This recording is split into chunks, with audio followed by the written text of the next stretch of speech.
Good morning, guys. Welcome back to Bald Father Bets. So we have our last NFL Sunday. NFL regular season will come to a conclusion tonight with Sunday Night Football between the Lions and the Vikings in Detroit, and then we're off to the playoffs. Looking forward to the playoffs. Always a fun time of year. We tend to do quite well at Bald Father Bets during playoff time, so looking to continue that this year. I'll run through these pretty quick. Obviously 5-0 yesterday, so positive day for us there. Hoping we can continue that momentum into today. These are all minimum unit plays really until we get to Sunday Night Football. So everything's a 2-unit play here, and then whatever your minimum unit play is, week 18 backups are playing. Now's not the time to be whatever bankroll you've built up, whatever cushion you have, now's not the time to really be blowing it. So, yeah. Falcons-Panthers, we like the Panthers plus the 7.5. Been playing better here to close this stretch. Still rookie and Michael Penix Jr., and then still some of the issues that you've seen with the Falcons all season long.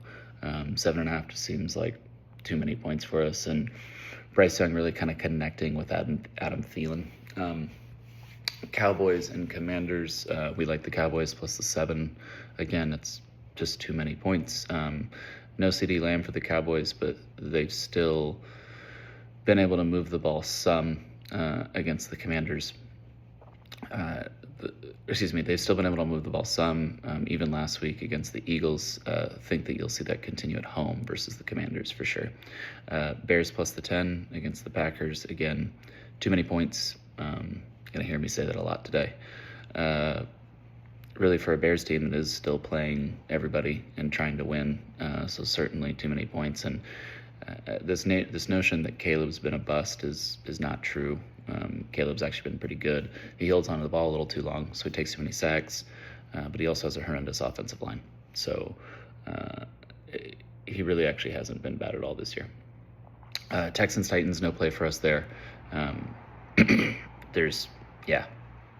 Titans have been the worst team ATS all year long. There's no way you can play the Texans here. They're not playing anybody, so nothing. Jags-Colts, nothing for us there. If you want to play those two games, you are more than welcome to. Bills-Pats, thought about this one. The read is the Patriots. Bills are playing Mitch Trubisky. Amari Cooper sitting out. We'll do it. We're going to do Pats plus 3.5 for 2 units. I don't love it. If you want to sit that one out, I wouldn't blame you either. I don't love that one, just FYI. But the Pats do always play the Bills tough. I'll say that for sure. If they love Gerard Mayo, they are kind of playing for his job. I feel like there's a portion of me that feels that they'll lose the game on purpose. They'll pull May or something in the second half and secure that number over number of 1-all pick. Giants-Eagles, love the Giants plus the 3 here. Giants are another team that with Drew Lock are winning games and trying hard and everything. Eagles have everybody sitting out for this one. And they may not even have Kenny Pickett, and he's questionable. So one really tough hit, and I think Pickett comes out of the game. Saints-Bucks, we're going to lay it with the Bucks. We're laying the 14.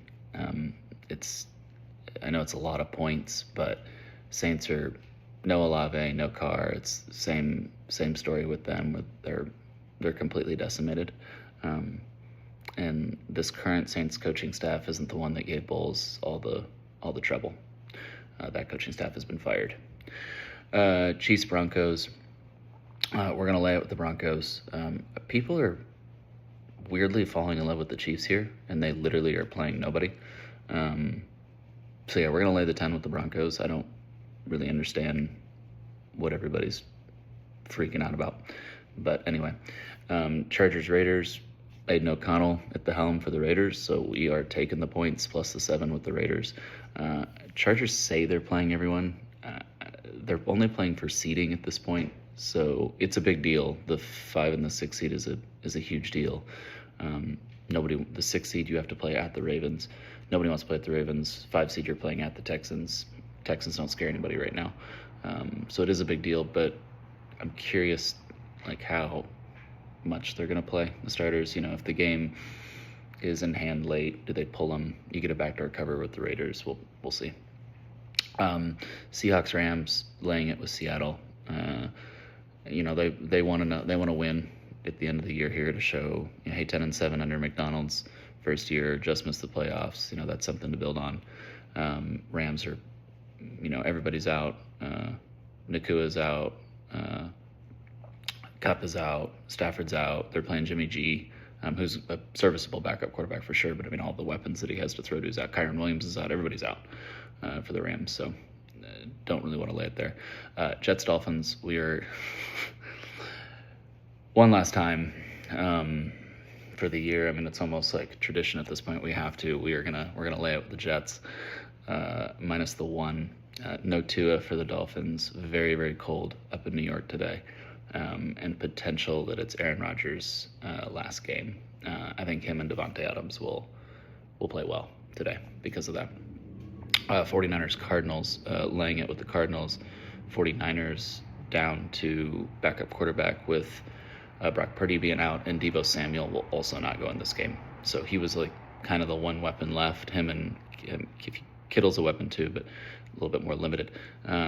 He was the one weapon they had left, and he's not playing. So no Purdy and none of the weapons that they started the season with. So really it's just going to be Kittle out there trying to get it done with a bunch of backups against a Cardinals team who's another team looking to show progress from the previous season, which they've already done, but a win here kind of helps solidify that. And then we move into Sunday Night Football.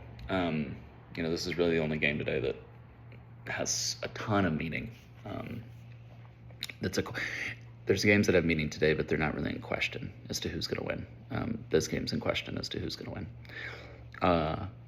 We are going to lay it with Detroit. If you can get a 2.5, do it. I've heard some of them are still out there. I haven't really seen them. So for our record-keeping purposes, it'll be a 3.